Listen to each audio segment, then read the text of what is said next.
Hello everyone. आज के इस वीडियो में हम लोग साइंस के कुछ इंपॉर्टेंट एमसीक्यू डिस्कस करेंगे।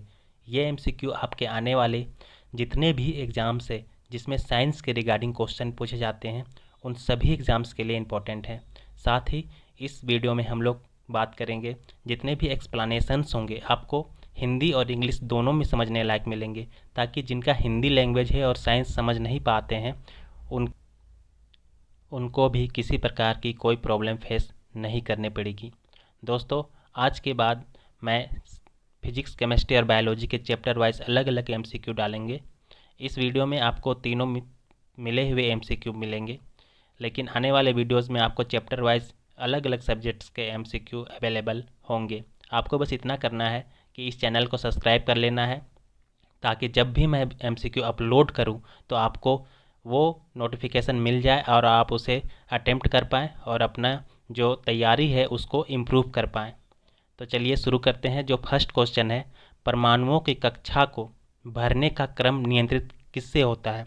उसके लिए क्या सिद्धांत है? ऑप्शन है अबाव सिद्धांत द्वारा, हाइजेनबर्ग सिद्धांत द्वारा, हुंड्स के सिद्धांत द्वारा या फिर पाउली के अपवर्जन सिद्धांत द्वारा।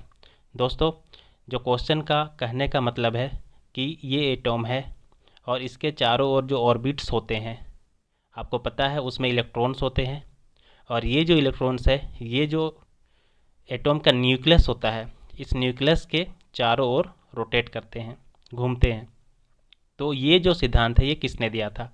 तो इसका सही आंसर है एबाव सिद्धांत, या फिर इसको एबाव प्रिंसिपल भी कहा जाता है। ये बेसिकली सिद्धांत डिस्कस करता है कि जो न्यूक्लियस होता है उसके चारों ओर जो ऑर्बिट्स होते हैं परमाणु के, उसमें कितने इलेक्ट्रॉन्स हो सकते हैं, उसमें कितना इलेक्ट्रॉन भरा जा सकता है। नेक्स्ट क्वेश्चन की बात करें तो रासायनिक तत्वों के संदर्भ में चुंबकीय क्वांटम संख्या क्या है? तो चुंबकीय क्वांटम संख्या क्या होता है तो, और ये किससे रिलेटेड है? ऑप्शन है अभिविन्यास से, आकृति से, अमाप से या चक्रण से। दोस्तों, जो चुंबकीय क्वांटम नंबर, इसको मैग्नेटिक क्वांटम नंबर भी कहा जाता है, ये बेसिकली जुड़ा होता है आपका अभिविन्यास से। ये अभिविन्यास जो है इसे इलेक्ट्रॉनिक कॉन्फ़िगरेशन भी कहा जाता है, और ये जो है यही बताता है कि इलेक्ट्रॉनिक कॉन्फ़िगरेशन में कौन से ऑर्बिट में कितने इलेक्ट्रॉन्स भरे होंगे। इसका इलेक्ट्रॉनिक कॉन्फ़िगरेशन 1s2 2s2 वाले फॉर्म से चलता है, जिसका हम लोग कॉन्सेप्ट वाइज जो वीडियो आएगा उसमें डिस्कशन करेंगे। नेक्स्ट बात करें तो समस्थानिक क्या होता है? समस्थानिक मतलब आइसोटोप। आपका ऑप्शन है कि परमाणु भार समान, परमाणु भार मतलब एटॉमिक मास, तथा परमाणु क्रमांक भिन्न होता है। परमाणु क्रमांक मतलब एटॉमिक नंबर की बात कर रहे हैं, वो अलग होता है। नेक्स्ट को आपका ऑप्शन है परमाणु भार भिन्न परंतु परमाणु क्रमांक समान होता है। परमाणु क्रमांक मतलब परमाणु का जो क्रमांक है एटॉमिक नंबर वो समान होता है, या फिर परमाणु क्रमांक तथा परमाणु भार दोनों समान होते हैं, या फिर ऊपर में से कोई नहीं। मतलब ये जो चारों स्टेटमेंट दिए हुए हैं उसमें से कोई सही नहीं है। तो आइसोटोप क्या होते हैं? जिसके परमाणु क्रमांक समान और परमाणु भार भिन्न होते हैं। तो ये क्वेश्चन जो ऑप्शन है ये सही हो जाएगा। आगे बात करते हैं, निम्न में से कौन सा रासायनिक परिवर्तन का उदाहरण है? कई स्टूडेंट ऐसे होते हैं जो रासायनिक परिवर्तन और जो भौतिक परिवर्तन होते हैं, जो फिजिकल चेंज और केमिकल चेंज होते हैं, उसमें अक्सर कंफ्यूज हो जाते हैं। तो एक चीज़ बस आपको याद रखना है, तो वैसा परिवर्तन, वैसा चेंज किसी जो बॉडी होता है उसका, जो अगर एक बार चेंज हो गया, मान चलिए एक बार कोई चीज़ सॉलिड है और वो अगर वो लिक्विड में बदल जाती है, या फिर कुछ और इसका एग्जांपल हो सकता है। तो मान चलिए कोई चीज़ सॉलिड है, अगर वो इसमें लिक्विड में बदल गई, ये सॉलिड है ये लिक्विड है, अगर ये सॉलिड से लिक्विड में एक बार बदल गई, तो अगर ये सॉलिड वाली चीज़ अगर लिक्विड में बदली है तो ये वापस फिर इसमें सॉलिड बन पाएगा या नहीं, इसी के ऊपर ये सारा कुछ डिपेंड होता है। अगर एक चीज़ बदली और फिर उसमें वापस नहीं आ सकती तो वो उसे केमिकल चेंज कहते हैं, और अगर वो चीज़ दोबारा उसी फॉर्म में आ जाती है तो उसे फिजिकल चेंज यानी कि भौतिक परिवर्तन कहते हैं। तो यहाँ पे ऑप्शन देखिए कि प्रिज्म से गुजरने पर श्वेत जो प्रकाश होता है उसका 7 रंगों में विभक्त हो जाना, सब्जियों को पकाने पर उनका मुलायम हो जाना, सनी हुई मिट्टी का सूखने पर भंगूर हो जाना या फिर नमक का पानी घुलना। दोस्तों, हम लोग देख सकते हैं कि अगर एक लाइट है, अगर वो किसी प्रिज्म, मान चलिए ये प्रिज्म है और आप इधर से एक वाइट लाइट पास करा रहे हैं और इधर ये 7 रंगों में विभक्त हो जाता है, तो इससे क्या फ़र्क पड़ेगा। मान चलिए इधर एक प्रिज्म रख देते हैं या फिर खुद ये जो है आपस में मिलकर फिर से एक वाइट लाइट बना लेगा, तो इससे ये जो है फिर से वाइट लाइट बन जाएगा, तो इससे कोई फ़ायदा होने वाला है नहीं। आगे बात करते हैं, तो सब्जियों को पकाने पर उनका मुलायम होना, तो जी हाँ, यही इसका सही आंसर है। सब्जियों को पकाने पर मतलब कि जो सब्जियां हैं वो एक बार पक जाएं तो दोबारा जो है फिर से अपने फॉर्म में वापस नहीं आ सकती, तो इसका सही आंसर है सब्जियों को पकाने पर उनका मुलायम होना। नेक्स्ट क्वेश्चन की बात करें तो ऊंचाई की जगह पर पानी 100 डिग्री सेल्सियस से भी कम तापमान पर क्यों उबलता है। ऑप्शंस हैं, क्योंकि वायुमंडलीय, यहाँ पे वायुमंडलीय होगा, वायुमंडलीय दबाव कम हो जाता है तथा जो बॉइलिंग पॉइंट है, यहाँ पे बॉइलिंग पॉइंट होगा जो नीचे आ जाता है। दूसरा जो है गुरुत्वाकर्षण कम हो जाता है, पर्वतों पर भारी हवाओं के कारण जो होता है, और उपयुक्त में से कोई नहीं। तो इसका जो सही आंसर होगा वो होगा कि जब हम ऊंचाई पे, मान चलिए ये पहाड़ है, इसके ऊंचाई पे जाते हैं तो वायुमंडलीय दबाव जो है कम हो जाता है, एटॉमिक प्रेशर कम हो जाता है, जिसके कारण जो बॉइलिंग पॉइंट है वाटर का, बॉइलिंग पॉइंट वो जो है कम हो जाता है, और इस तरीके से जो है वाटर जो है, पानी जो है वो 100 डिग्री से भी कम टेम्परेचर पर उबलने लगता है। नेक्स्ट बात करें तो जेरोंटोलॉजी किसके अध्ययन को कहा जाता है।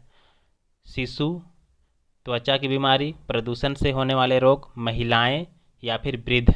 तो जेरोंटोलॉजी जो है वो वृद्ध मतलब कि बूढ़े जो व्यक्ति होते हैं उसके जो अध्ययन है उसको कहा जाता है। एक्चुअली क्या होता है कि जब लोग बूढ़े हो जाते हैं तो उसके मांसपेशियां और हड्डियां जो है कमज़ोर होने लगती है और धीरे धीरे वे जो हैं काफ़ी कमज़ोर हो जाते हैं, तो इनके जो कारण होते हैं उन्हीं की स्टडी को जो है जेरोंटोलॉजी कहा जाता है।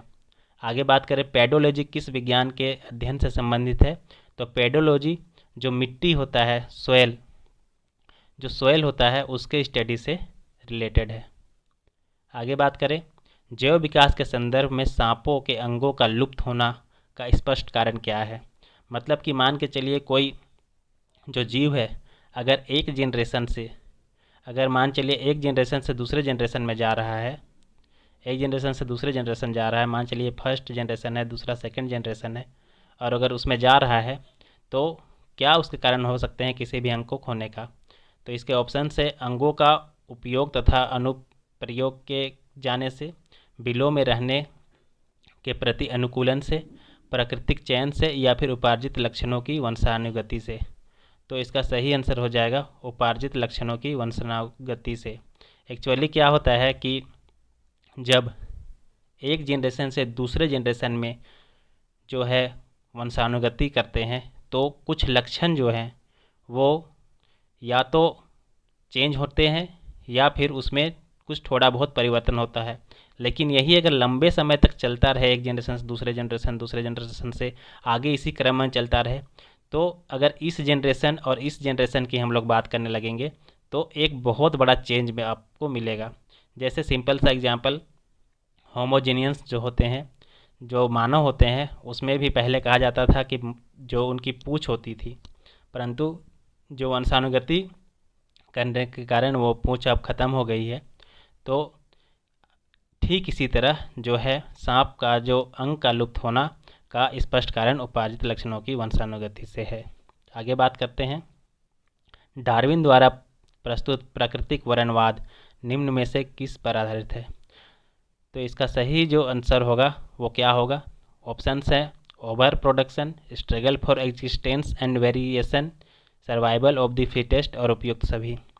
तो इसका जो सही आंसर होगा वो उपर्युक्त सही, क्योंकि जो डार्विन थे उन्होंने कहा था कि जो वर्णवाद है वो डिपेंड करता है ओवर प्रोडक्शन और struggle for existence and variation और सर्वाइवल ऑफ द फिटेस्ट, मतलब कि जो फिट होगा वही दुनिया में सर्वाइव कर पाएगा। आगे बात करें अगले क्वेश्चन की, तो जीवों के विकास के संदर्भ में निम्नलिखित में से कौन सा अनुक्रमण सही है? ऑक्टोपस, डॉल्फिन, शार्क, पेंगोलिन कछुआबाज, सैलामेंडर, अजगर, कंगारू और मेंढक, केकड़ा, झींगा। तो इसका सही आंसर हो जाएगा सैलामेंडर, अजगर, कंगारू, क्योंकि ये एक ही टाइप के लेकिन एक बहुत बड़ी जनरेशन गैप को सामने लेकर आते हैं। आगे बात करें, वैज्ञानिक चंद्रशेखर को नोबेल पुरस्कार किस कार्य के लिए दिया गया था? और आपके ऑप्शन है नक्षत्र भौतिकी, उपग्रहों के सूक्ष्म इलेक्ट्रॉनिकी, अधिकतम तापमान पर सुपर कंडक्टिविटी या फिर सूर्य का मूल्य अध्ययन। तो इसका जो सही आंसर है वह है नक्षत्र भौतिकी। एस चंद्रशेखर को जो है 1983 में जो है नोबेल पुरस्कार दिया गया था, और ये दिया गया था नक्षत्र भौतिकी, मतलब कि जो स्टार्स होते हैं उसके स्टडी के लिए जो है नोबेल पुरस्कार दिया गया था। आगे बात करें तो इनके साथ जो है और एक व्यक्ति को दिया गया था नोबेल पुरस्कार, उनका नाम था विलियम अल्फ्रेड फॉवलर, और उन्हें दिया गया था जो न्यूक्लियर होते हैं, न्यूक्लियर रिएक्शंस होते हैं, उसकी स्टडी के लिए जो है उन्हें दिया गया था नोबेल पुरस्कार 1983 में। तो 1983 में 2 लोगों को नोबेल पुरस्कार दिया गया था फिजिक्स के लिए। आगे बात करते हैं, ऊर्जा संरक्षण का आशय है, आपको बताना है कि ऊर्जा संरक्षण जो है उसका क्या आशय है, उसका क्या मतलब है।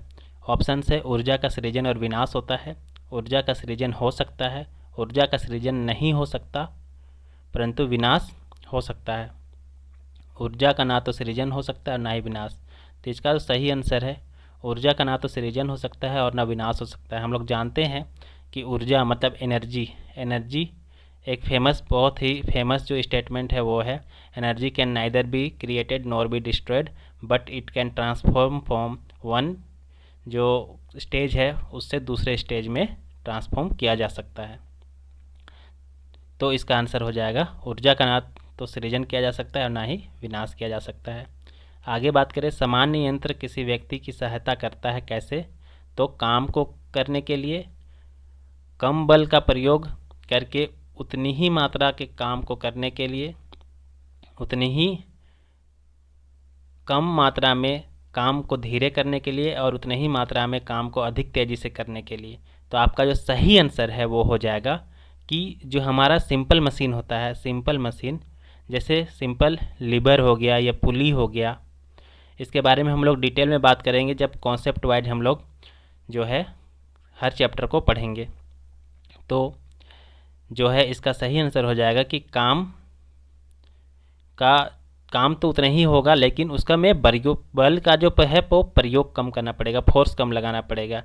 जैसे सिंपल एक जो पत्थर है उसको आपको यहाँ से डिस्प्लेस करना है, तो यहाँ पर से एक बड़ी रोड लेकर अगर हम लोग यहाँ पे बल लगाएंगे इस पोजीशन पे, तो ये जो है ये पत्थर आगे इधर डिप्लेस हो जाएगा और आपको बल प्रयोग कम करना पड़ेगा। वही आप अगर इस पत्थर को सीधे हाथ से उठाते हैं तो आपको ज़्यादा बल प्रयोग करना पड़ेगा। तो सिंपली इस क्वेश्चन का यही मतलब है। तो दोस्तों ये था कुछ इंपॉर्टेंट एमसीक्यू। आने वाले दिनों में आपको और भी अच्छे एमसीक्यूज़ साइंस के अलग अलग चैप्टर वाइज मिलेंगे। तो कैसा लगा ये वीडियो कमेंट सेक्शन में ज़रूर बताएं, और आपके कुछ सजेशंस हो तो आप दे सकते हैं। और किसी खास टॉपिक पे अगर आप वीडियोस चाहते हैं, किसी खास चैप्टर पे चाहते हैं, किसी खास सब्जेक्ट पे चाहते हैं, तो आप भी कमेंट करके मुझे बता सकते हैं। वो सब्जेक्ट का वीडियो आपको बहुत जल्द मैं प्रोवाइड कराऊंगा। साथ ही साथ इस चैनल पे करंट अफेयर्स बेसिकली जो नेशनल लेवल के करंट अफेयर्स हैं उसके लिए अलग वीडियो और झारखंड करंट अफेयर्स के लिए अलग वीडियो आप लोगों को अवेलेबल होगा। तो इन सभी वीडियोस को आप पाने के लिए बस आपको इस चैनल को सब्सक्राइब करना है। Thank you.